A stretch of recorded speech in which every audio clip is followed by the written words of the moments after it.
குருவே சரணம். ரிஷபராசி ரோகிணி நட்சத்திரம் பெண்களுக்கு பொருத்தமான ஆண் நட்சத்திரங்கள். 10 பொருத்தம் எதுவும் இல்லை, 9 பொருத்தம் இருக்குது. விசாக நட்சத்திரம் 4ஆம் பாதம் விருச்சிக ராசியில் வரும். அடுத்ததாக பூரட்டாதி 1, 2, 3 பாதம் கும்பராசியில் வரும். இது ரெண்டுமே 9 பொருத்தம் இருக்குது. அடுத்ததாக 8 பொருத்தம், அதில் பூரட்டாதி 4ஆம் பாதம் மீன ராசியில் வரும். கார்த்திகை நட்சத்திரம் 2, 3, 4 பாதம் ரிஷப ராசியில் வரும். கேட்டை நட்சத்திரம், அவிட்ட நட்சத்திரம், ரேவதி நட்சத்திரம், இதெல்லாம் 8 பொருத்தம் வரும். அடுத்ததாக 7 பொருத்தம்.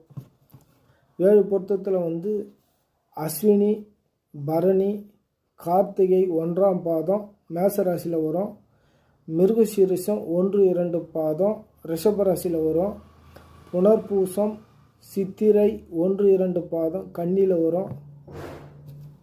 உத்திரம் 2, 3, 4 பாதம் கன்னியில் வரும். அடுத்ததாக அனுஷம், உத்திராடம் 2, 3, 4 பாதம் மகர ராசியில் வரும். உத்திரட்டாதி, இதெல்லாம் 7 பொருத்தம் வரும். அடுத்ததாக 6 பொருத்தம். ஆயில்யம், உத்திரம் 1ஆம் பாதம் சிம்மராசி, மிருகசீரிஷம் 3, 4 பாதம் மிதுன ராசி, இதெல்லாம் 6 பொருத்தம். இப்போ பார்த்தீங்கன்னா ரிஷபராசி ரோகிணி நட்சத்திர பெண்களுக்கு பொருத்தமான ஆண் நட்சத்திரங்கள் கொடுத்துள்ளேன். சரி பார்த்து தேர்வு செய்து கொள்ளவும். நன்றி.